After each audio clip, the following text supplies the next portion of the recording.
I have the pleasure of introducing our speaker today. Kelly Ruff is a licensed clinical counselor supervisor from Louisville, Kentucky. She is a graduate of the University of Kentucky with a Bachelor in Arts and Gender and Women's Studies with an emphasis in social inequalities and a minor in African American Studies, and holds a Master's of Education from Lindsey Wilson College in Counseling and Human Development.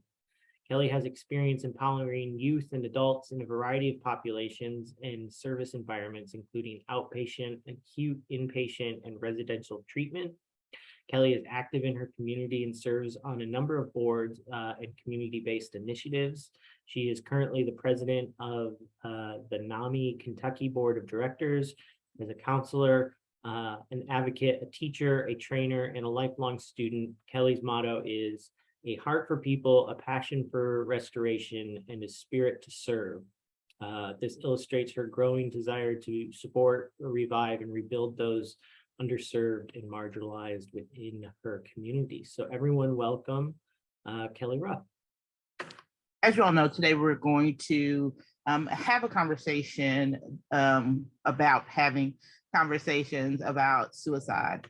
And although we shared a little bit of my background and professional experience, one of the most rewarding positions that I had to do with constantly engaging patients and their families about suicide and suicide risk. So as we talk about this, I don't just talk about it as a professional, as a clinician. I also talk about it from the perspective of serving in the community, working with parents, and having conversations about how to make this an ongoing conversation.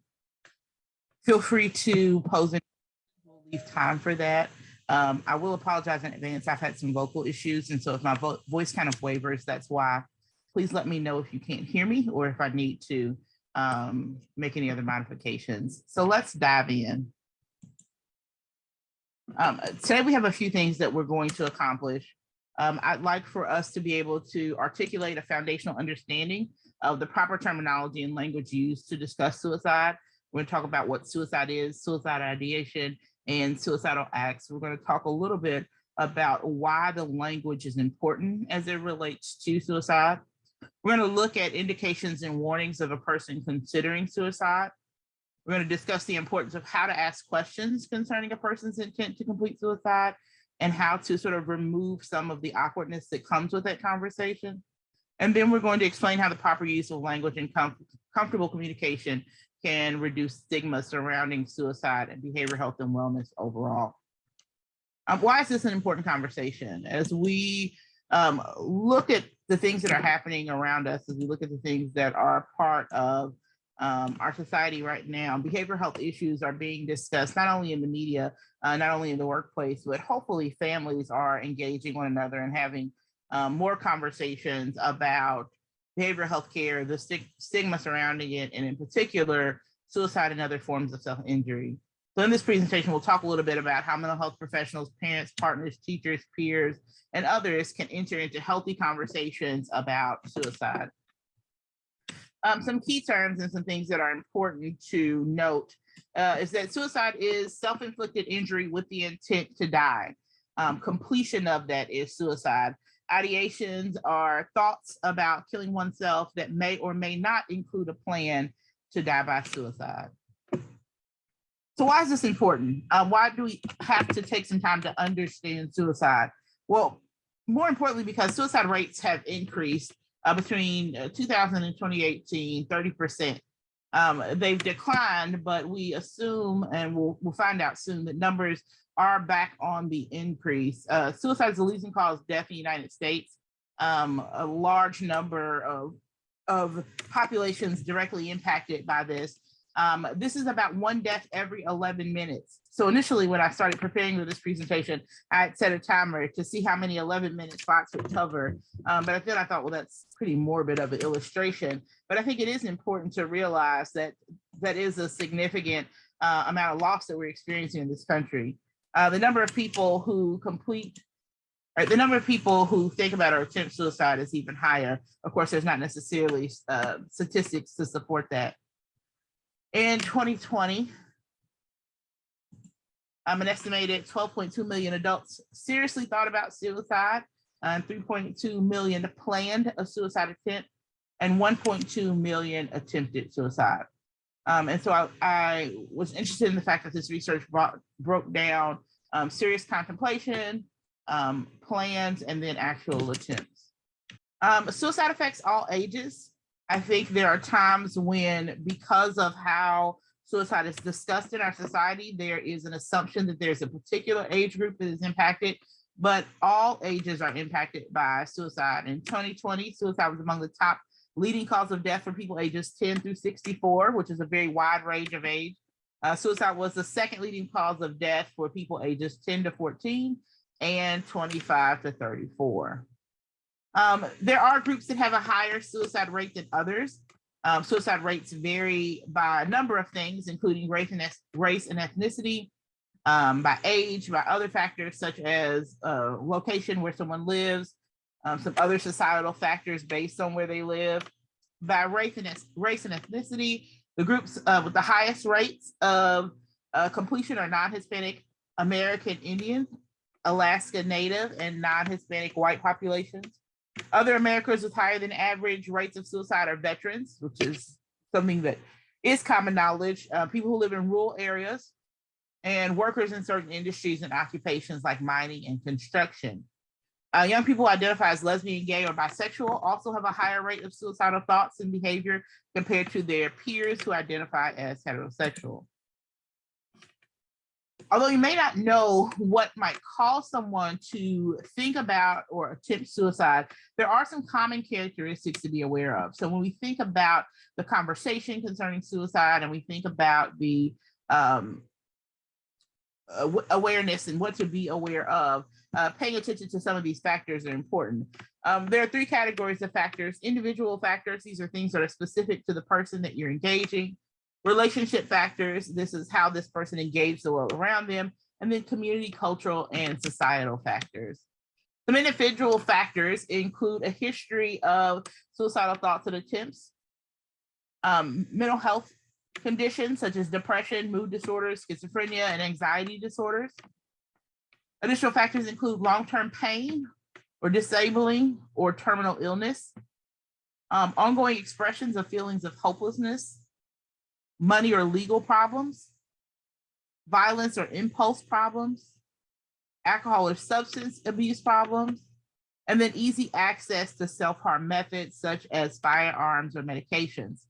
I actually had this conversation with a group earlier this week, and we talked about access to self-harm methods, especially in Kentucky, some things that are unique to rural areas, things that are unique to areas where things like hunting are common practices.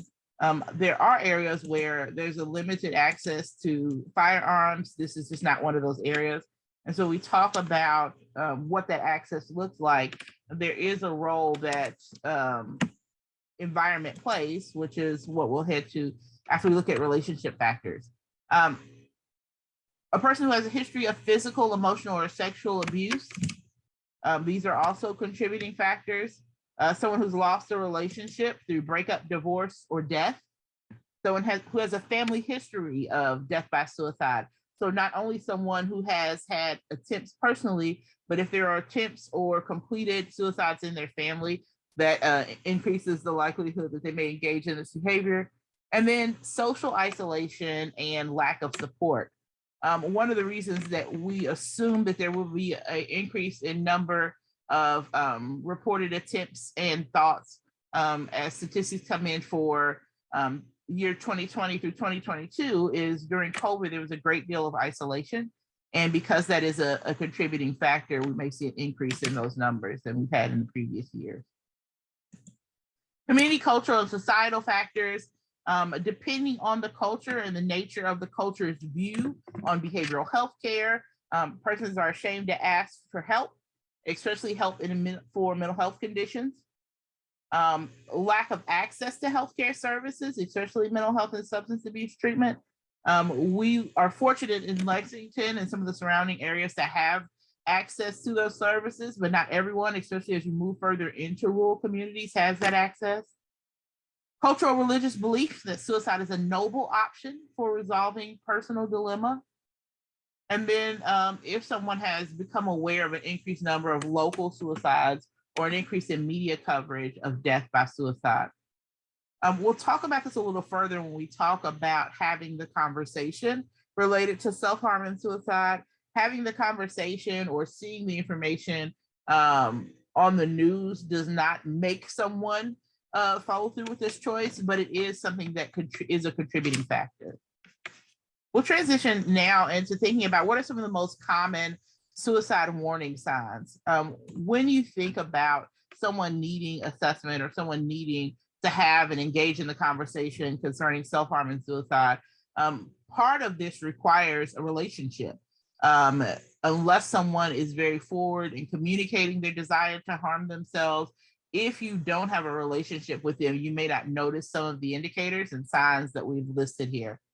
The first is being sad or moody. So if a person has a long-lasting sadness or mood swings, of course, we know that depression is a major risk factor for suicide. But if this is a change in a person's mood or disposition, this is something to be mindful of. Sudden calmness is also an indication. A person suddenly becomes calm after a long period of depression or moodiness may be cause for concern. Choosing isolation and withdrawing for others. The person chooses to be alone and avoids friends or social activities. Also losing interest in or pleasure in activities that they previously enjoyed.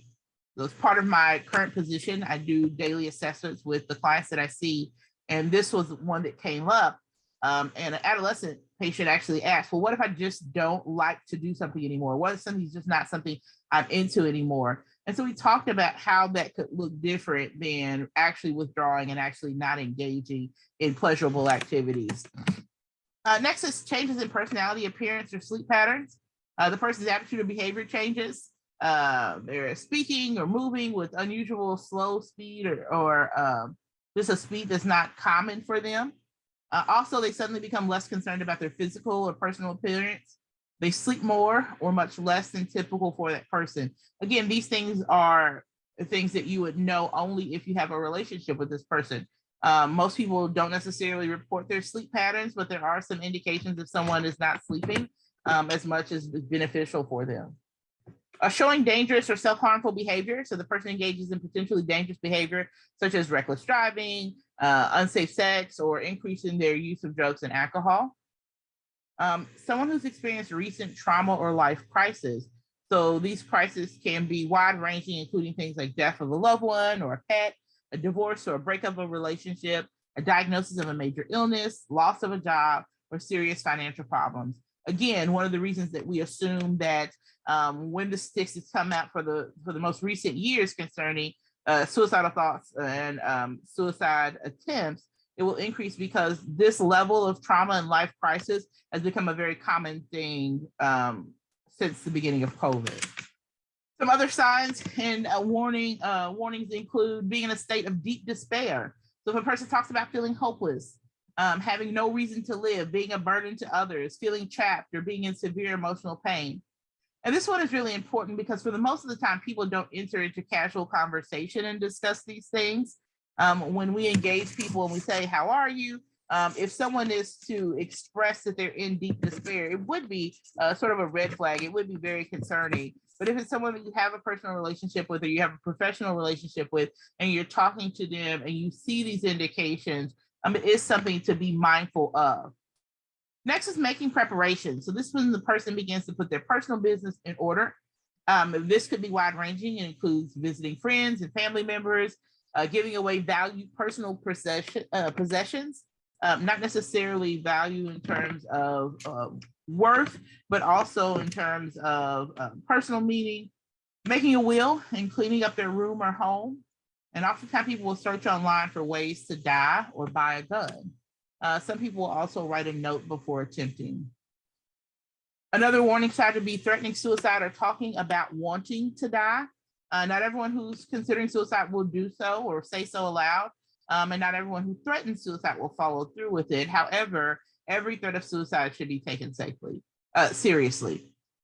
When we start moving into threats and the conversation of wanting to die, it can be a challenging conversation because oftentimes people combat that with, oh, you don't really mean that, or you're not serious about that. But if someone is having that conversation or making those threats, we do take them seriously. So how do you enter this conversation? First, there are things that we have to understand about suicide and the nature of suicide, because there are many myths that exist about it. So one mistaken belief is that talking to a person in danger encourages the act. So much like when we talked about seeing acts completed on television, in the media, through pop culture, right? These conversations, asking someone, are they considering it, does not encourage the act. If a loved one expresses the thoughts or plans of suicide, it's essential to initiate that conversation. It's wise to approach the discussion by doing a few things, identifying concrete resources such as behavioral health professionals, the suicide prevention hotline, and then concluding the conversation with a stated commitment to follow up with the person over time. Not just making the statement, but actually taking the action is important. So we're primarily talking about having a conversation, but it's with the understanding that oftentimes these conversations are followed up by action. It's not enough to just engage the person, have the conversation, and then kind of walk away like, oh, that was a fruitful conversation. But there has to be followed through with making sure that that person has the access to the resources and are able to be safe as they determine. Some questions that are beneficial to ask if you're engaging someone who has expressed a desire to harm themselves. Number one, it's important to be direct. One of the things that I found out when I worked with the brain injury population is that you could ask the question and kind of beat around the bush and use 20 words, but it may not communicate what it is that you need to communicate, and you may not get the information that you need. And so some very direct questions you could ask is, how are you coping with your challenges? That's an open-ended question that allows space for them to share what it is their challenges are and the ways in which they're going about dealing with them. Next is even more direct. Are you thinking about hurting yourself? Although this can be an open-ended question, it also can be answered by a simple yes or no, and then you would want to follow up with some additional questions to gather some additional information. Are you thinking about dying? Which is not the same question as are you thinking about hurting yourself, but can also be fruitful with information concerning someone's thoughts about suicide. Next is, are you thinking about suicide? Because just because someone is thinking about dying does not mean that they are also thinking about suicide. The next question is, have you come up with a plan for taking your own life? Working in the assessment, one of the things that I learned was that this is a question that can be offered in a variety of ways, and your response may be different, or the response you receive may be different depending on how you ask the question. I may ask, have you come up with a plan? And they may say no, because they feel like a plan is only in written form. So the follow-up question I would ask is, if you were to harm yourself, how would you do it? That answer typically indicated the plan that they had. Because even though they hadn't recorded it, even though they hadn't made preparations for their attempt, they had thought about what they would use, how they would follow through the process, etc. Who can have this conversation? So as I was preparing this material, I thought about the fact that oftentimes people shy away from the conversation of self-harm and suicide because they feel like they're not qualified to have the conversation. And really, there is no qualification needed. Although suicide is a major health problem, it can often be prevented. A suicide risk screening or suicide risk assessment can help find out how likely it is that someone can try to take their own life. During these screenings, a provider, and a provider being anyone who's providing a service, will ask some questions about behavior and feelings. And there are some specific questions and guidelines that providers will use. Of course, these are known as suicide risk assessment tools. And although these tools are utilized by professionals, initial questions concerning self-harm and suicide can be posed by anyone. Again, we talk about these conversations about behavioral health and suicide being taken place in different environments now than they typically were. So these are conversations that can be asked of someone that you're working with. These are conversations that can be had with the family member at the dining room table. You don't have to have a specific skill set to inquire about someone's desire to harm themselves. If you feel like you can't ask the person to seek help, take steps yourself to alert the proper people. This is an important step. If you do nothing else, make sure this person either seeks help or that you have alerted someone who can help them. Again, we talk about the fact that suicide can be prevented at times. It's important to know that if you're engaging this person in the conversation, that you have a role to play. It goes back to the conversation in and of itself is not enough. Making sure that they're connected to resources, making sure that you're following through on them reaching out to resources is important, because again, a conversation is just that. At times it may require action. I think it's important as we talk about a conversation to think about what should and should not be said. Again, having this conversation may not necessarily require you have an intimate relationship with someone, but it does require that you have some level of rapport. In doing that, knowing the person, knowing how to engage them, it's important to know what to say and what not to say in this situation. Some things that are important to say is being upfront about telling the person you do not want them to die. Something as simple as please don't hurt yourself, or I don't want you to kill yourself, or I would miss you terribly. My life would be less full without you. Can help the distressed person think about their reasons for living. Sort of along with that, something you would not want to say is sort of cheeky commentary or playing down the situation or being sarcastic or facetious. That's not the time for that type of engagement. The next thing that should be said is, I'm here. Listen to the person without judging. Consider a kind gesture such as sending a card or a written message that lets them know that you are thinking of them. Many depressed people feel like no one cares for them. A small kind gesture can make a significant difference. Again, if you believe that the person is at immediate risk of hurting themselves or others, call 911 immediately or call a non-major emergency number for a wellness check. That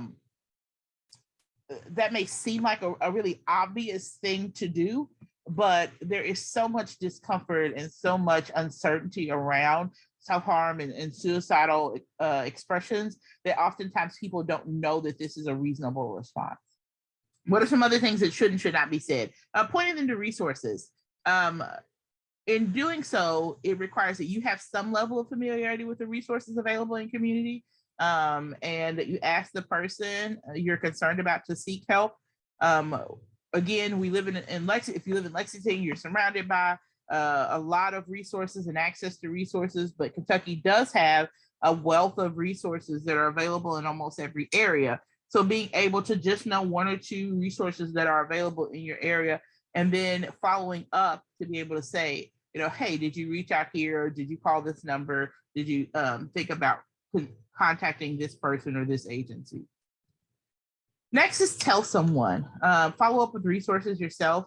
Make sure that you close the loop. Sorry, I meant to take out university resources because they're not necessarily campus connected, but if you're concerned about someone, making sure that you do follow up. Again, a conversation is a start, but it's not the finish. If you encourage someone to engage in resources, being able to say, hey, were you able to connect with the clinic? Were you able to connect with the counseling center? Were you able to connect with an office? This is extremely important. I had a situation where I had a patient that expressed some suicidal ideation, no plan, had several people checking in, had access to resources, and I had just on a whim reached out to this person and said, hey, just want you to know, was thinking about you, wondered if you got a chance to follow up with the clinic. Person said, sure did it yesterday. Well, the way that I knew they were lying was that the day before was a holiday and they were closed. The resources that I had referred them to had closed.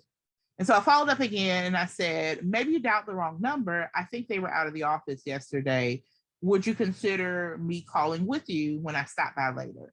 Or would you consider having your staff follow up with the call and make sure that you contacted the right place? And the person was agreeable and did agree to engage in treatment. But again, that's part of that closing the loop. Next is act on your instincts. Again, if you're even slightly worried about someone being in immediate danger to themselves or others, take action.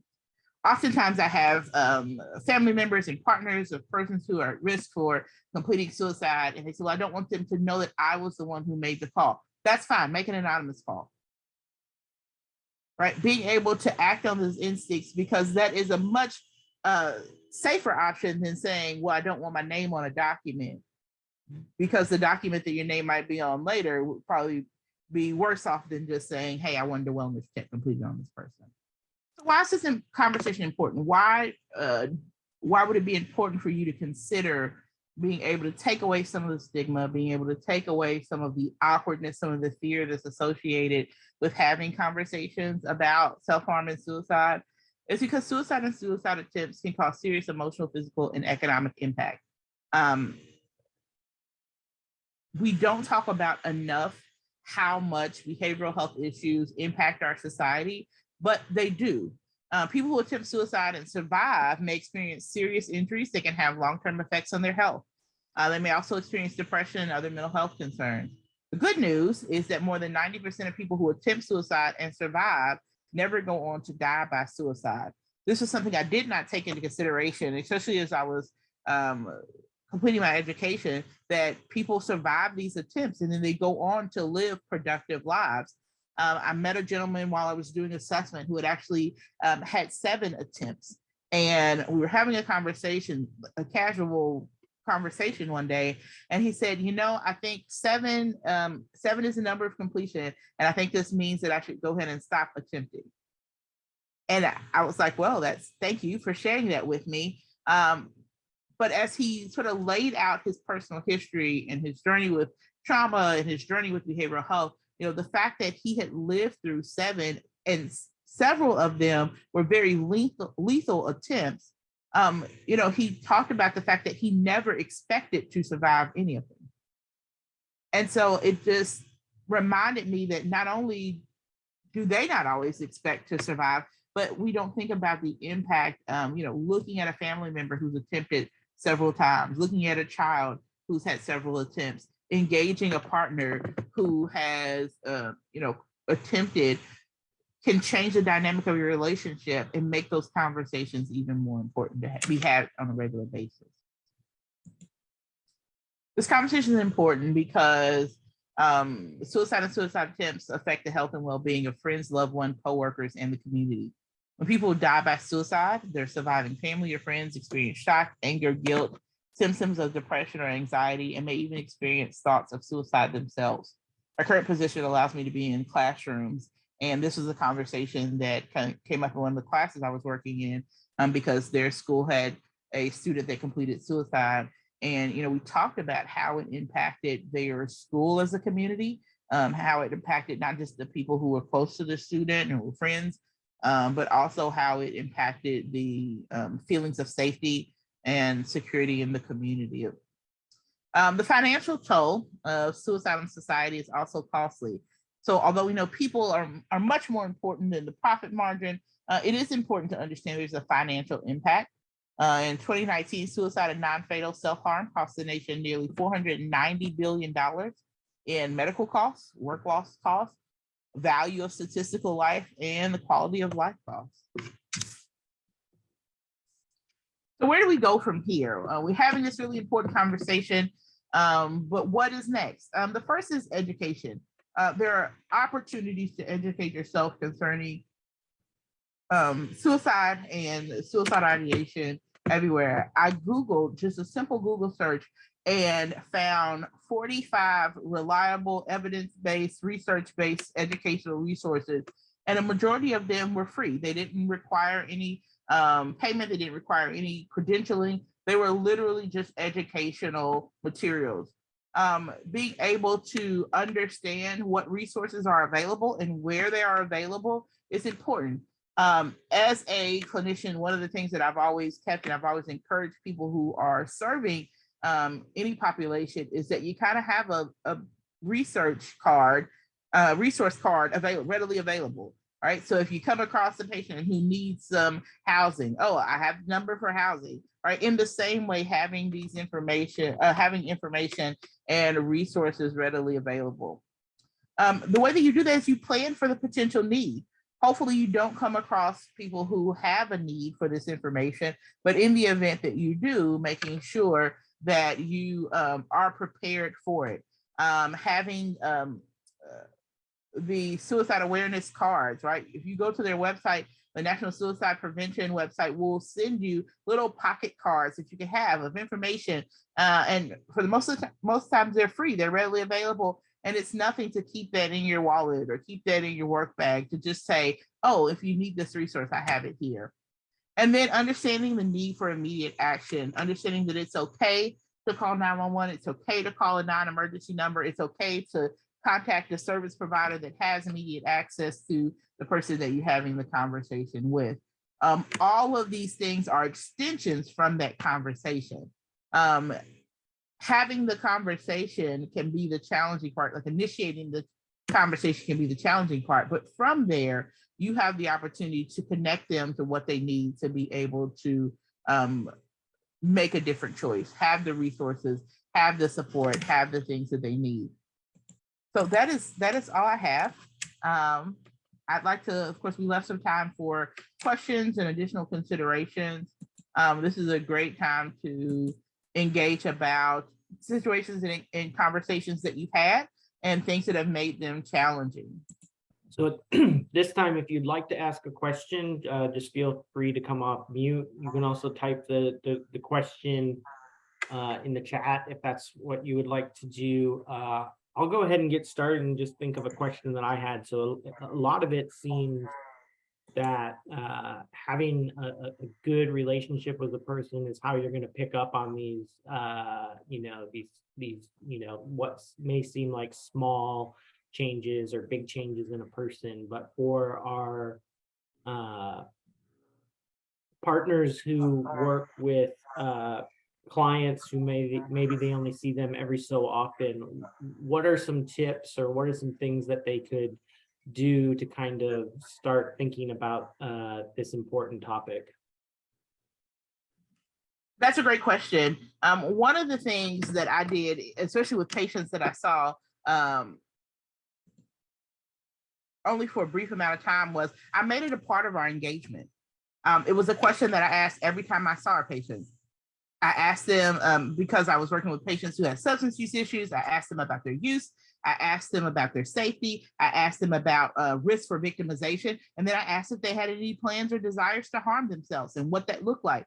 And it became such a common expectation of our engagement that I had patients that I've seen for an extended period of time who would literally come in and say, Miss Kelly, I haven't done any drugs. I'm not thinking about doing any drugs. I haven't hurt myself. I'm not thinking about hurting myself. My kids are fine. My wife is fine. And that's how they would start the conversation. But I would always make that a part of our engagement so they knew to expect that from me. I had a time where I was seeing a patient, they came in and we started working on some resource allocation like right away. And before they left, they said, I just wanted to let you know that you didn't get to ask me about harming myself, but I just wanted to let you know I haven't thought of. That was a part of that person's history, but they thought enough to say, I want to remind you that that's not something I'm experiencing right now. But it also reminded me that it was a conversation that I needed to make sure that I'm continuing to have. So making it a part of your regular engagement. Thank you for that. Does anybody have any follow-up thoughts or questions around that? I see a question in the chat. It says, where's the line between ideation and imminent danger? And at what point do you get emergency services involved? So ideation is simply those thoughts. Someone can be having the thought of harming themselves or killing themselves with no plan or intention. And so being able to determine, does that person have plan and intention? I have some adolescent students that I work with, and they say, I think about it all the time. I'm not going to follow through. I don't have access to anything that I wouldn't, and so being able to ask those questions about, is this a thought that you're having? How long have you had these thoughts? Are these thoughts fleeting? Have you noticed an increase in the frequency of these thoughts? Those are the things that could indicate if they're moving from just an ideation to a plan to act. At what point do you get emergency services involved? I am a believer in our wellness checks, a believer in our ability to do good wellness checks. And so being able to say, I feel like this person is at risk. I know where they are. And so I'm going to call the non-emergency number to have a wellness check done. The other piece is, depending on the type of engagement that you have with that patient, being able to ask them, do you mind if we have an appointment this week as opposed to, 2 weeks from now? Is it okay if you just stop in to see us so we can give, hey, I have some new resources here that just want to see you face to face, right? Those interactions can help you do a better job of engaging the patient, understanding if that is a need that they have. All right, so I had another question, and this question kind of gets at, so we've set the stage for why this is important. We've set the stage for, some of the questions you can ask and, where we get to, but what does it look like, or what can it look like when someone decides to seek care or seek treatment? And so can you talk through some of the different options locally or that you're aware of, so that because personally it would be hard for me to say, okay, let's get help, and not be able to explain what that necessarily looks like or what the options are. Absolutely. So I work for a hospital system. And so for us, the option is, and we do assessment, we invite people to come in, we guide people in to have a further assessment in our hospital. And so this is true of any emergency room. We just don't have emergency room, we just have assessment areas. And so someone would come in and they would have an assessment. And I always sort of prepare, if I'm taking someone to a facility or I'm taking someone to the hospital, I always help to prepare them for the kind of questions they will ask. Having done assessment for some time, one of the things that I always ask is that they just be honest about what they're experiencing and what they're feeling and how these things have impacted them, honest about what they have access to, what their thought life has been. And so as I'm preparing someone to complete an assessment that I'm not doing, I talk about some of the questions that they may ask and why those questions are relevant and why they may need to answer those questions truthfully. So assessment is a major part of it. Whether they're walking into a behavioral health hospital, whether they're walking into a medical hospital, they're going to be assessed. They're going to have questions asked. And sometimes it's helpful to explain what those questions will be like so that they know that the person assessing them doesn't have an angle, right? They're not trying to convince them of something that they're not experiencing. They just need some factual information. Does that answer your question well, John? Yeah, I think so. And then some of the other resources, like so like what happens if you direct them to like the suicide prevention hotline and things like that, and so what will that person do, that kind of stuff. So again, those resources, especially the nationwide hotline, will link you to service providers in your area. So whether it's a local hospital or your community mental health center, and depending on if you are at imminent risk, being able to reach out to and do a wellness check or have emergency dispatch to your home. Those are things that can take place for those resources. Again, there is such a benefit from being comfortable having a wellness check done on someone. Being able, because the benefit is that if they're in crisis and they need that type of intervention, they get it. If they're not in crisis and they have an understanding of there is this intervention, that if someone expresses their concern about me, I will get some help and support that I need. A common question that I get, because I talked a little bit about building rapport and relationship, a common question that I get is, how do you engage someone that although you may have a professional working relationship with them, you've not talked about these things? It is one of those things that you can sort of lead every conversation into. And I know that sounds bizarre. I actually did a activity with some adolescents, and we were talking about engaging your peers who you feel may have some self-injury and some suicidal ideation. And one of the guys said that he uses the line, "Man, that just kills me." And they kind of judge how their friend responds, like, "Speaking of that, have you ever thought about harming yourself?" And I was like, well, look at you, clever kid. Right.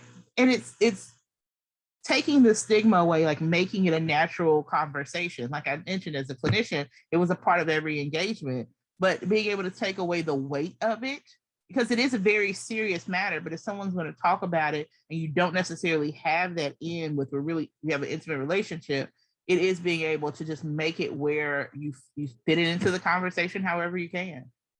The question in the chat is: I've heard through social media that calling for a wellness check, especially involving police, could escalate a potential suicide to completion out of fear. Is there evidence to support that?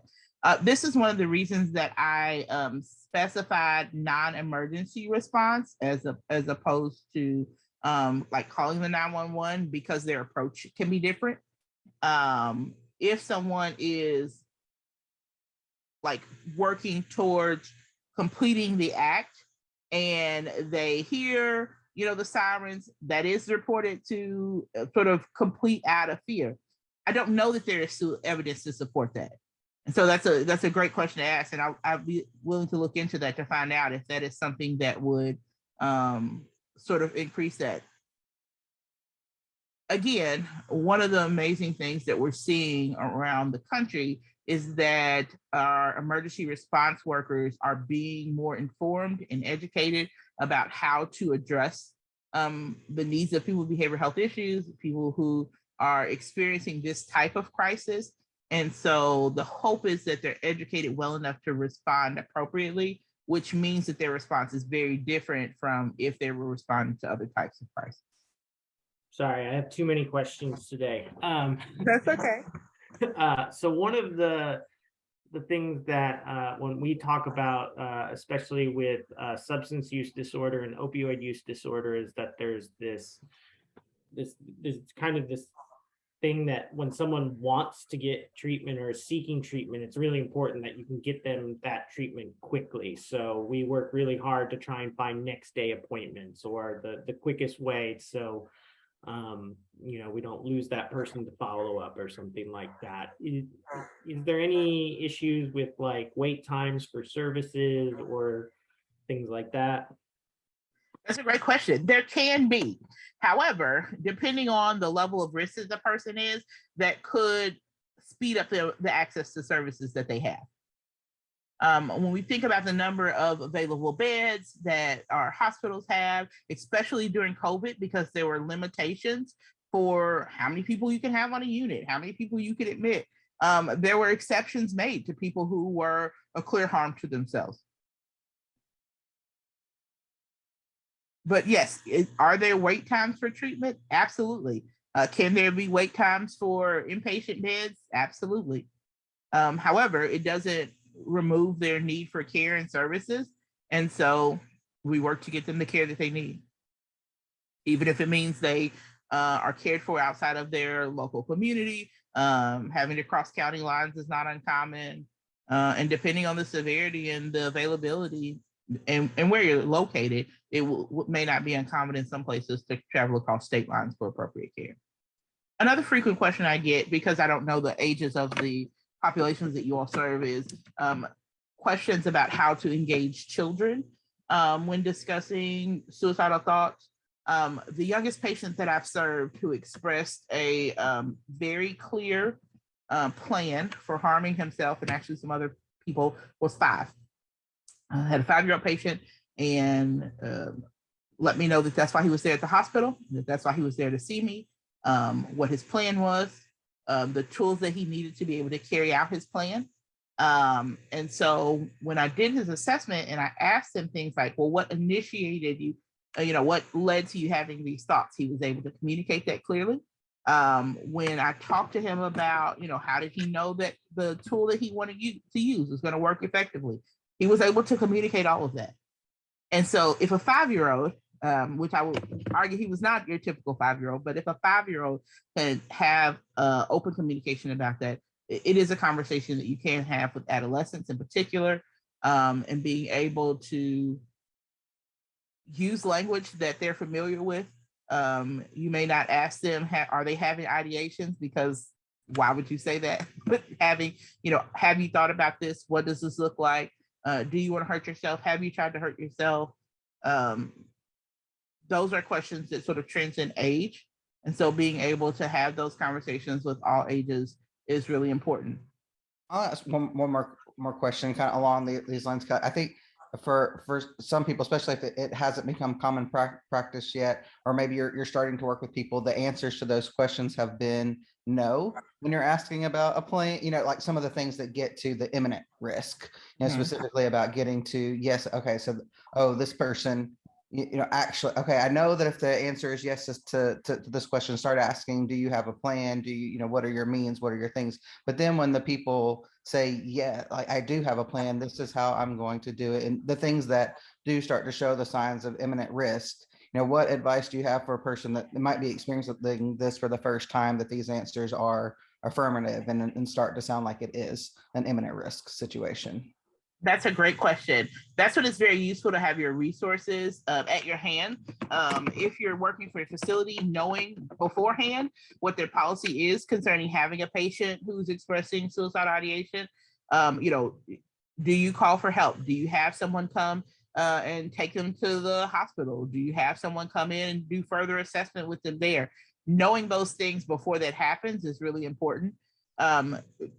Even small things like, do you leave this person unattended in the office or wherever it is that you're meeting until you get them the level of care that they need? Those are all things that you should be asking before you get to that point. Before you ever have a client that you're engaging that says yes to those things, you should know what you would do if someone said yes. If you're going to ask the question, you should already know what your response would be, not only to them saying no, but to them saying yes. One of the questions that we ask is, do you have access to whatever your tool of choice will be? And if they say, yes, I have a gun in my pocket, right? Do you ask them, can you have, like, those are things that you need to know in advance, not only what your clinical practice is, but also what your agency practice is. What is the expectation for that? Knowing those things are going to be really important, because you can't always anticipate that they're going to say, yes, I'm having those thoughts and I'm agreeable to go into the hospital with you. They could say, yes, I'm having those thoughts and I'm going to complete this act, regardless of what your plans for intervening are. And so you need to know what to do in those situations as well. And again, they differ based on where you are, what service you're providing, what environment that you're in. Having this conversation one-on-one in someone's home while they have a weapon present is very different from having a conversation in your office where there are other professionals there to be able to help and support you. So being able to know what the expected response is in advance is important.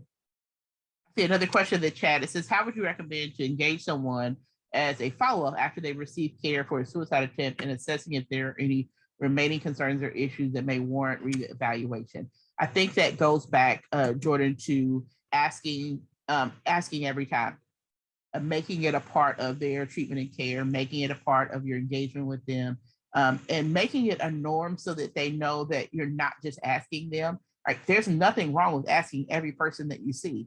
Anytime I go to the doctor, they ask, when's the last time I fell? Am I a fall risk?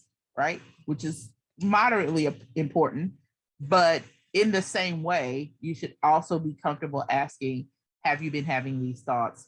Have you created a plan? Do you have access? And it becomes such a natural part of your engagement, again, that they come to expect it and not feel like you're basing the choice to do that on their recent act. So could it even be recommended that the prompt is, I ask all my clients this question, and so Yes. so that they know that it's not something specific what they're doing or whatever, but just making it a very procedural thing? Absolutely. And so I am a fan of scripting. And it's helpful because when I engage each patient, I know I have to check my mental marks by saying, here's the script that I have. And so that's actually one of the things I say. I have a set of questions that I ask every patient that I see, and I ask every patient these questions every time they come to my office. And it may seem redundant, and you may be annoyed by me asking you these questions, but I'm going to ask. So here they are. And I outline those questions. And it's 5 or 6, like I said, I ask about their wellness. I ask about their risk for exploitation or victimization. I ask about their harm to themselves or others. I ask about use if they have substance use issues. I ask about their mood if they have behavioral issues. Like, these are questions I'm going to ask everyone, right? Sometimes these are questions I ask myself, right? So being able to make it just such a normal part of the conversation that they become accustomed to hearing it and they know that you're going to ask it. Again, that also helps reduce the stigma. Like we're talking about making behavioral health in the same way, if I am going to visit someone that I know has broken their leg recently, I'm going to ask, how's your leg? In the same way that someone's had behavioral health issue, I'm going to ask, how's your behavioral health going? Thanks, Kelly. I got another question that someone posed, was, are there any statistics that support those who do complete suicide do not speak on it? So we'll either, we'll just choose not to say something, that they're more likely to not say something. That's a great question that I don't know the answer to, but I'd be willing to look into that because that is a good question. One of the things that I found talking to survivors is that they've said, if someone would have asked, I would have told them. I mentioned the gentleman that had 7 attempts. He talked about the fact, 3 of his attempts, the same sister found him. And I actually had the privilege of talking to her as well. And she said, we talked about it often. And he would say, oh, I'm going to do this. But every time I would think, well, surely not again. So I think there may be research to support that, but I'm not sure if there's research to support whether or not someone who completed an attempt had the conversation prior to. I would bet that there is indication that there were several factors that were present. And of course, in retrospect, people were able to recognize those. Looks like we have another question in the chat. And it says, are there silent cues that can be observed, heard from a client that would trigger, yes, they are, even though they may be denying it? That's a great question. This is one of those things where your relationship and rapport with the person is really important. And again, following your instinct. If you ask me how I'm doing and everything about my disposition indicates that I'm not doing well, but I'm like, oh, I'm fine, right? Do you trust that? Do you go with that? Well, in the same way that you probably wouldn't trust that, right? This is sort of a more severe example of that, right?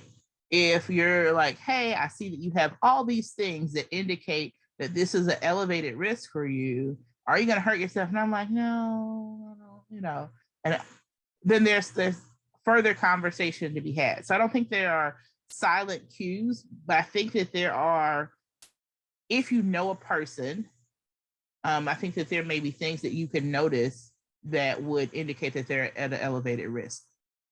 Again, one of the really important things is asking people to be honest and letting them know that their honesty isn't punitive. Like there's no penalty for them being honest, right? If you're honest with me and this is the situation, I'm going to help you get the care that you need. I'm going to help you facilitate that care. I'm going to help you navigate what your next steps are. But again, all of this comes with a relationship and rapport. And there are some people that we'll work with and will serve that we don't actually have the opportunity to build enough rapport with them to be able to determine if they're telling us the truth. We actually have to move on. This is what they said, but my gut feels otherwise. So I'm going to at least, get a wellness check, at least encourage them to go get assessed by a clinician, at least have this kind of assessment completed on them, right? Those are the options that you have. But again, it comes down to relationship and rapport and the fact that we won't always have relationship and rapport with everyone that we would allow us to work with, that would allow us to know them well enough to know that they're not being honest.